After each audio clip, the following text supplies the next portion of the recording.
नमस्ते बच्चों, Sonia Verma Hindi classes YouTube channel में आप सभी का स्वागत है।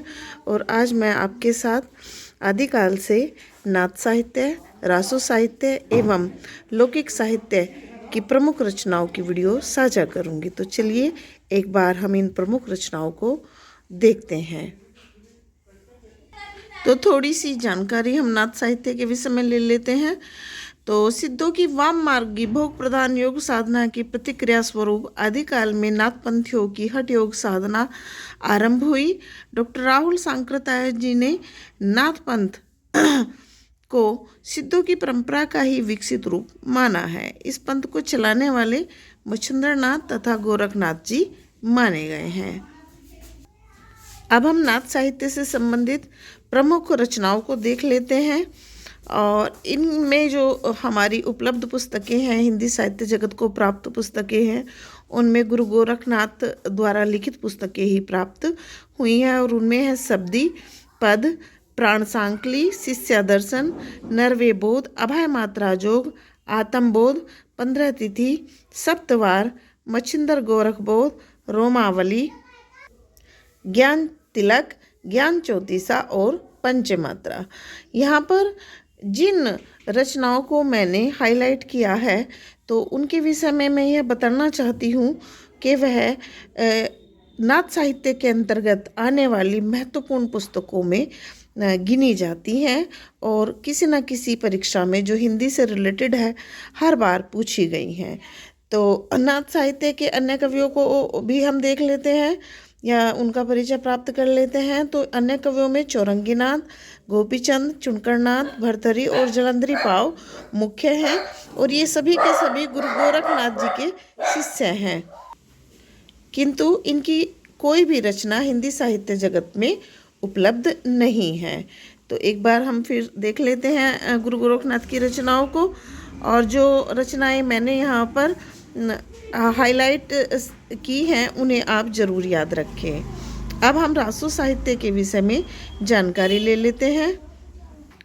तो यहाँ पर हम देख पा रहे हैं रासो साहित्य की प्रमुख 6 पुस्तकों को और थोड़ा सा जान लेते हैं। इन काव्यों की विषय वस्तु का मूल संबंध राजाओं के चरित्र तथा प्रशंसा से है, किंतु बीसलदेव रासो इसमें एकमात्र ऐसा ग्रंथ है जो श्रृंगार रस पर आधारित ग्रंथ है।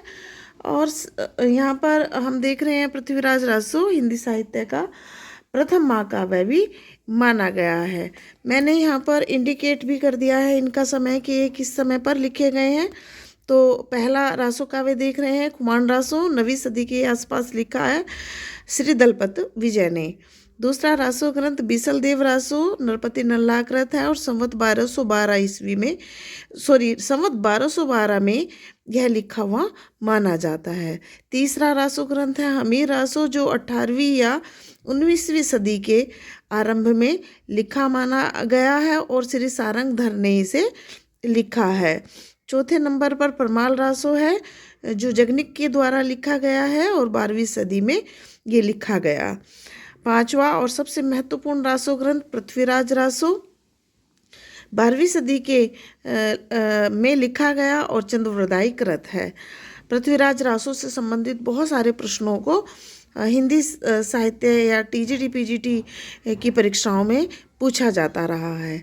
अगला और अंतिम रासो ग्रंथ है विजयपाल रासो जो संवत 1600 के आसपास श्री नल सिंह जी ने लिखा था। तो हमारे पास यहाँ पर सभी रासो ग्रंथों के नाम, उनके रचनाकारों के नाम और किस सदी में या किस समय में वह लिखे गए इसकी जानकारी अब उपलब्ध है। अब हम लौकिक साहित्य पर एक नज़र डाल लेते हैं।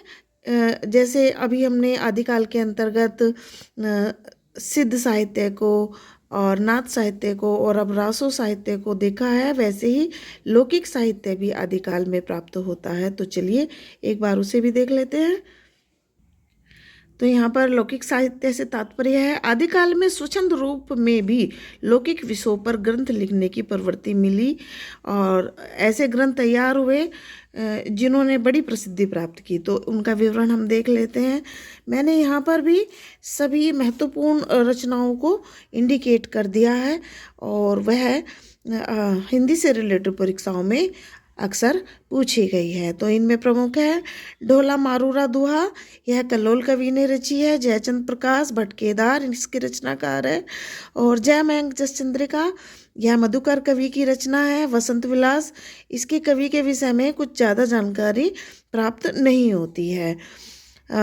अगली जो रचना है बाकी वो सभी अमीर खुसरो ने लिखी है और आदिकाल के सबसे प्रसिद्ध साहित्यकारों में से अमीर खुसरो का नाम आता है। तो इन रचनाओं में उनकी रचनाएं हैं खुसरो की पहेलियाँ, खालिक बारी, पहेलियाँ, मुकरियाँ, दो सुखने और गजल। और वीडियो के अंतिम भाग में हम आदिकाल से संबंधित गद्य साहित्य की 3 रचनाओं का वर्णन देख रहे हैं। तो आदिकाल में काव्य रचना के साथ साथ गद्य रचना की दिशा में भी कुछ स्फुट प्रयास हुए, जिसका विवरण इस प्रकार से है। तो 3 महत्वपूर्ण रचनाएं, इतनी महत्वपूर्ण कि हर बार हर प्रश्न पत्र में पूछी गई हैं। तो उनमें पहली है राउलवेल कवि रोडाकृत, और दूसरी है उक्ति व्यक्ति प्रकरण दामोदर शर्माकृत, और तीसरी है वर्ण रत्नाकर जो ज्योतिश्वर ठाकुर के द्वारा लिखित है। और तीनों ही रचनाओं हमारे हिंदी साहित्य जगत में बहुत प्रसिद्ध हैं। और सभी रचनाओं को जो आदिकाल की महत्वपूर्ण रचनाएं हैं मैंने इस वीडियो में आपके साथ साझा की हैं। आशा करती हूँ आज की वीडियो आपको पसंद आएगी। और वीडियो यदि आपको पसंद आए तो वीडियो को लाइक कीजिए, चैनल को सब्सक्राइब कीजिए। और कल मैं आपके साथ भक्ति काल की रचनाओं से संबंधित वीडियो साझा करूँगी। तो चलिए कल मिलते हैं। नमस्ते, धन्यवाद।